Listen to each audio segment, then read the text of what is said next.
Family, on tonight, I want you to be mindful of the words of Ephesians chapter 1, verses 15 and 16.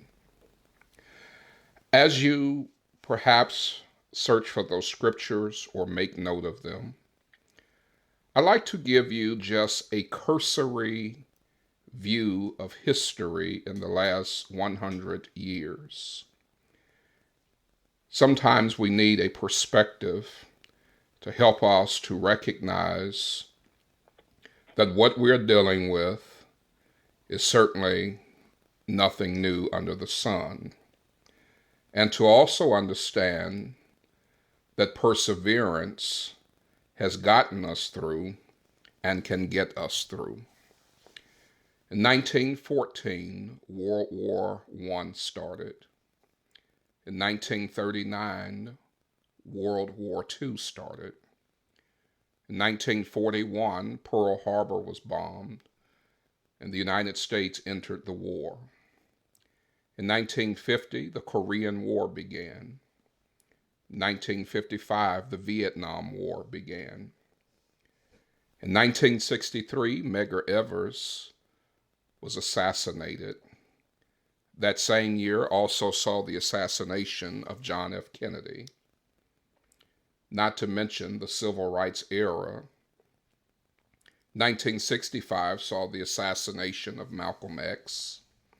1968 saw the assassination of Martin Luther King Jr. Also the assassination of Robert F. Kennedy, known as Bobby Kennedy. In the 1970s, there was an energy crisis. In 1980s, there was an economic crisis. In 1987, the stock market crashed.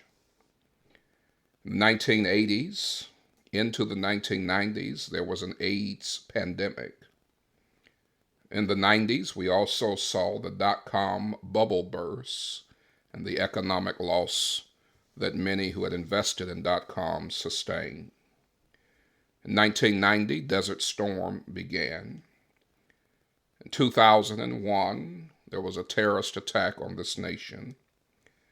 In 2003, we were at war in Iraq. In 2008, we had the subprime mortgage disaster, where many homes went into foreclosure. Beloved, this is, again, just a synopsis of the last 100 years.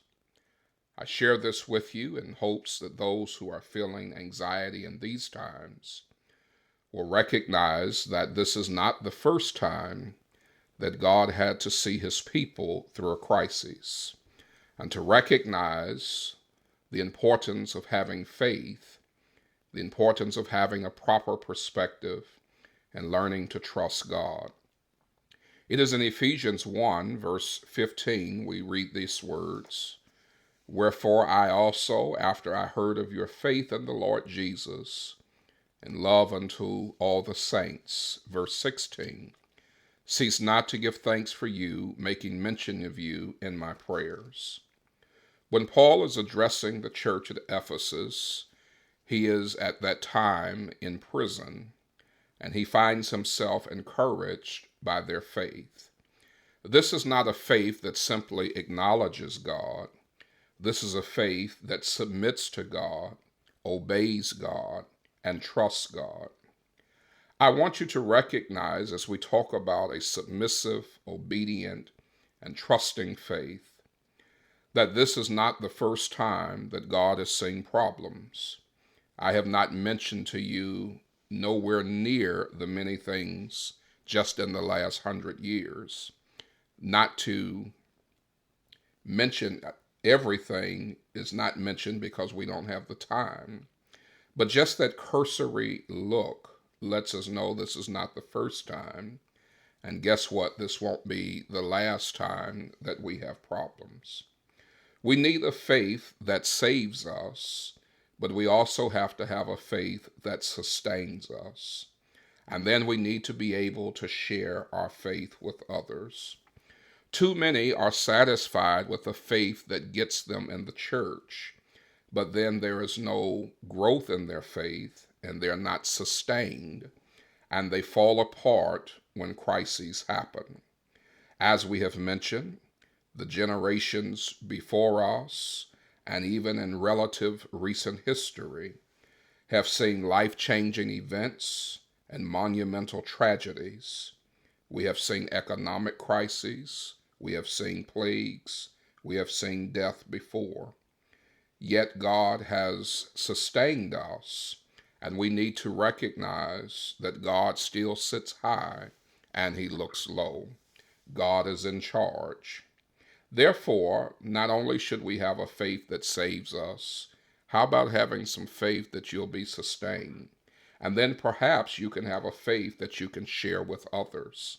Because you may encounter a person like Paul who finds themselves in an unfortunate circumstance, and your demonstration of faith can be beneficial in helping them to get through their circumstance.